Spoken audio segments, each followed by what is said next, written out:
如果你恰好生活在2026年，你会发现这个时代不同年纪、不同性别的人，他们所看到的视频、文字以及画面是完全不同的。就拿21世纪人类认知的主要来源手机来说，老人们看到的内容大多都是粗制滥造的画面，配备一些低级的谎言骗术。女人看到的大多是关于如何保持魅力，男人看到的一定是衣服单薄、身材苗条的女人，而孩子们看到的内容大多都围绕着游戏或者是玩具。这本身没有什么大不了，但是问题在于他们完全沉浸在只属于自己的内容框架里，也就是说他们几乎完全不知道其他人究竟看到了什么。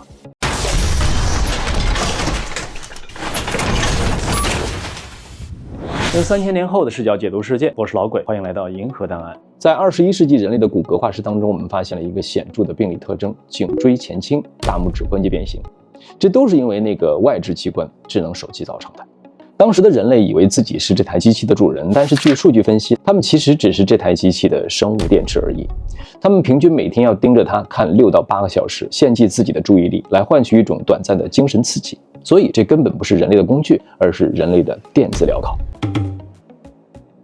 那么为什么他们不去主动停下来呢？心理学家 B.F. 纳金斯做过一个纳金斯箱的实验，箱子里的小白鼠只要按压杠杆就会随机的掉落食物。那么为了得到各种不确定的奖励，小白鼠就会疯狂的按压，一直按压，直到累死为止。21世纪的算法工程师他们也做了一个实验，只不过这个实验更加隐蔽。他们把纳金斯箱无形的装进了每个人的手机里。当时的人类每一次的下拉刷新，或者说每一次的手指上滑，本质上都是在拉动一根能获得奖励的杠杆。他们不知道下一条视频是穿着暴露的美女帅哥，还是正在滋滋冒油的可口食物，又或者是搞笑的段子、暖心的新闻、正能量的故事等等。对于小白鼠来说，食物是最高级的，但是对于当时食物充足的人类来说，这种随机出现的精神食粮才是最高级的奖励。就这样，来自于手机随机出现的高级的精神食粮，精准的轰炸人类的多巴胺受体，最后导致80亿人都变成了箱子里那只停不下来的小白鼠。如果只是浪费时间也就罢了，更可怕的是，这种精神食粮就相当于是对当时人类认知的一场生理阉割。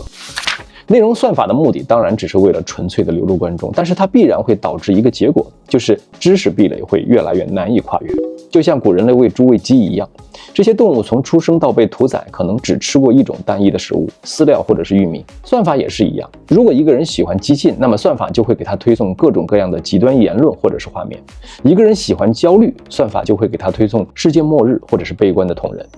一个人沉迷色欲，算法就会把世界上最具性吸引力的人推送到他的眼前供其欣赏。就这样，慢慢的，那个时代的每个人都被包裹在了一个厚厚的信息茧房里。他们以为自己看到的就是世界，其实很可能只是这个世界的冰山一角。正是这些导致了那个时代人类的智力退化和极度撕裂。他们不再交流，只会互相攻击，因为他们理解不了彼此的认知和视角。他们不再思考，只会宣泄情绪，因为算法让他们坚信自己看到的一定是真相。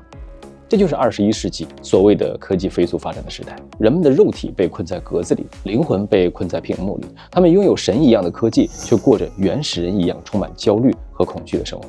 关于这一期，老鬼没有任何的建议，因为我也毫无办法。那个时代的车轮是无情的，时间的流动是永恒的。作为银河档案的管理员，老鬼唯一想说的就是建议屏幕前的你试着偶尔去断开与手机的连接，抬起头看看太阳或者是银河系。